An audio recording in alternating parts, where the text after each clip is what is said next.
Many people have asked me for this, and so I'm just giving it a tape for you, and I hope that you will find it helpful. But I liken where we're at today back with World War II. Let's go back in that time. Winston Churchill. He was not a man who was expected to go into politics, and his family was not very happy when he did. He was affluent and came from a whole different lifestyle.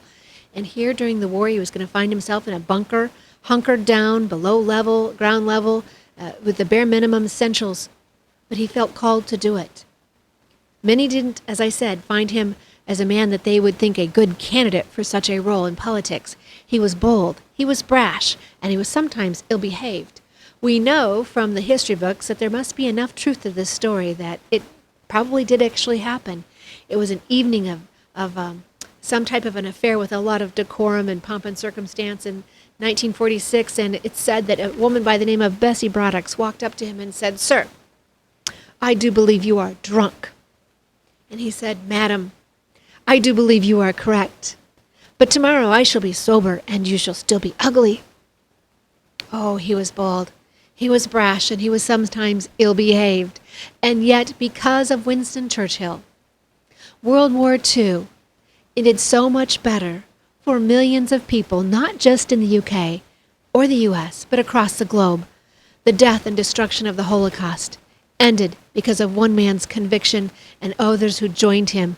We all came together and were able to defeat, against all odds, a regime that was set to take the globe. Today, we're facing issues that may not be a world war, but it is a war of worldviews. We have the enemy who's coming across our own border. We know they want to destroy us. They don't like anything that we hold dear, including our foundational principles and freedom of religion and our faith and salvation in Jesus Christ. We need somebody who's bold, who's brash, and who might even be ill-behaved. Let me give you another quote from Winston Churchill. He says, "If you refuse to fight when you have every hope of victory without bloodshed, you will one day fight with no hope of winning, because death will be no worse." Very sobering, isn't it? If you refuse to fight when you have every chance of victory without bloodshed, you will one day fight with no hope of winning, because death will be no worse.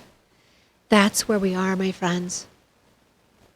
As I mentioned, they're already coming across our border. We know they want to destroy us.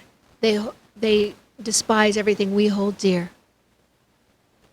The good news is, every issue that America is facing, and we are facing many at this election, is fixable with godly leadership, with the right leadership and godly foundations. Thankfully, we have one who is bold, and he is brash, and some might consider him ill-behaved. He is bold enough to call out the enemy when others refuse, as the Democratic National Convention refused to even talk about ISIS. 61 speakers into their convention. Hillary Clinton won't call them out when there's a terrorist attack, and we all know who's responsible, but she refuses to say it. He's brave enough to rebuild our military that's at World War I lows and World War II lows, depending on the branch. And he'll give them a plan so that they can defeat those who want to harm us. And he's ill-behaved enough to follow his own instincts and stand on his own courage when others fail. Same type of leadership we had in a Winston Churchill. And I'm thankful we have that same type of leadership today in a Donald Trump, who may not be your idea of a perfect candidate, but maybe he's God's idea of someone who's perfect for such a time as this. Like a Winston Churchill, like a Cyrus in Isaiah 45, like a King Darius, like a Rahab who was unrepentant, and yet she was able to help the slaves of Israel. She was able to help the Israelites and the spies. Don't get caught up in the media's disparaging comments. They know they can't beat Trump, but if they can beat you by demoralizing you, embarrassing you from talking about him, working for him, making phone calls, and voting for him, then possibly they can win. And it's no more different than the propaganda war that moved Hitler and that regime forward in World War II. It is every bit as serious, only we have hope right now of victory without bloodshed. I encourage you, get out and do what you can. Talk to your friends, Not just those you know are going to vote for Donald Trump, but those who are sitting on the fence. And remember, those who sit on the fence usually end up with splinters. Be encouraged. Never be complacent. Get out and do what you can as a Christian in the civic arena to make a difference. We have one candidate who foments the war on Christianity, and Donald Trump says he will end it.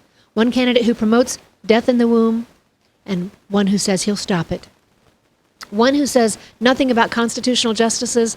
In fact, she despises the decisions of the court, and he says he has a list approved by the Heritage Foundation and the Federal Society. Our choices couldn't be any more clear. Social issues are very important to me, as many of you, but unless we have our national sovereignty and security, we will not be able to deal with any of them. Thank you for being involved. Now is our time, for such a time as this. And as Winston Churchill says, never give up, never give up, never give up.